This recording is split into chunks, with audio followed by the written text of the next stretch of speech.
ಇನ್ನ ಮುಂದಿನ ರಾಶಿ ತುಲಾ ರಾಶಿ.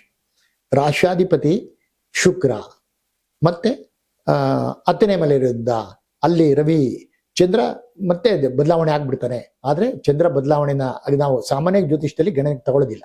ದಿನ ಭವಿಷ್ಯದಲ್ಲಿ ನಾವು ಆ ಚಂದ್ರನ ಆಧಾರ ಇಟ್ಕೊಂಡು ಹೇಳೋದ್ರಿಂದ ದಿನ ಭವಿಷ್ಯನಲ್ಲಿ ಹೇಳಿದಿರಾ ನಿಮಗೆ ನಾವು ಮಾಸ ಭವಿಷ್ಯ ಹೇಳ್ತಾ ಇರೋದ್ರಿಂದ ಚಂದ್ರನ ಬಿಟ್ಟು ರಾಹು ಕೇತು ಮತ್ತು ಗುರು ಶುಕ್ರನ್ ಬಿಟ್ಟು ಇನ್ನು ಉಳಿದಂತ ಗ್ರಹಗಳು 5 ಜನ ಬಿಟ್ಟರೆ 4 ಜನ ನಾವು ಆಧಾರ ಇಟ್ಕೊಂಡು ಹೇಳೋದಾದ್ರೆ ಇನ್ನು ಉಳಿದ 3 ಗ್ರಹಗಳು ಅವರಿಗೆ ದಶಮ ಸ್ಥಾನದಲ್ಲಿ ಇರೋದ್ರಿಂದ ಸರ್ಕಾರ ಅಧಿಕಾರದಿಂದ ಸರ್ಕಾರ ಅಂದ್ರೆ ಅಟೆಂಡರ್ ಇಂದ ಮಂತ್ರಿಗಳವರೆಗೂ ಸರ್ಕಾರದ ಯಾವುದೇ ಒಂದು ಕಾರ್ಯಕಲಾಪಗಳಿದ್ರು ಅವರಿಗೆ ವಿಶೇಷವಾದ ಯೋಗ ಇದೆ. ಯಾರಿಗೆ? ತುಲಾರಾಶಿಯವರಿಗೆ.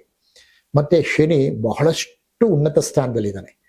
ಯಾರಿಗಾದ್ರೂ ಚೆನ್ನಾಗಿದೆ ಭವಿಷ್ಯ ಅಂದ್ರೆ ನಿಜವಾಗಲೂ ಇವರಿಗೆ, ಯಾರಿಗೆ? ತುಲಾರಾಶಿಯವರಿಗೆ 6ನೇ ಶನಿ ಉಪಚಯ ಸ್ಥಾನದಲ್ಲಿ ವಿಶೇಷ ಯೋಗವನ್ನು ಕೊಡ್ತಾರೆ. ಅದರಲ್ಲೂ ಈಗ ರೇವತಿ ನಕ್ಷತ್ರಕ್ಕೆ ಬರ್ತಾ ಇರೋದ್ರಿಂದ ಬುಧನ ನಕ್ಷತ್ರ ಆಗಿರೋದ್ರಿಂದ ಇವರಿಗೆ ವಿದ್ಯೆ, ಬುದ್ಧಿ, ಜ್ಞಾನ, ವ್ಯವಹಾರ, ಸಮಯ ಪ್ರಜ್ಞೆ ಬಂದು ಅವರು ಅವರ ಜೀವನವನ್ನು ಅವರೇ ರೂಪಿಸ್ಕೊಳ್ತಾರೆ ಅಂತ.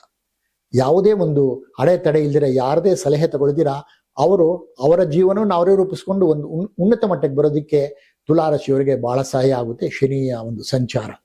ಇನ್ನು ರವಿ ರಾಜಕೀಯದಿಂದ ಮತ್ತೆ ಗುರು ಧನಭಾವಕಾರಕನಾಗಿ ಒಂದು ಉಚ್ಚ ಸ್ಥಾನದಲ್ಲಿ ದಶಮ ಸ್ಥಾನದಲ್ಲಿ ಇರೋದ್ರಿಂದ ಶುಕ್ರನು ಜೊತೆಲಿರೋದ್ರಿಂದ ಗುರು ಶುಕ್ರ ಯೋಗ ಬಹಳ ವಿಶೇಷ ಒಂದು ಧರ್ಮಕರ್ಮ ಯೋಗ ಆಗುತ್ತೆ ಇವರಿಗೆ.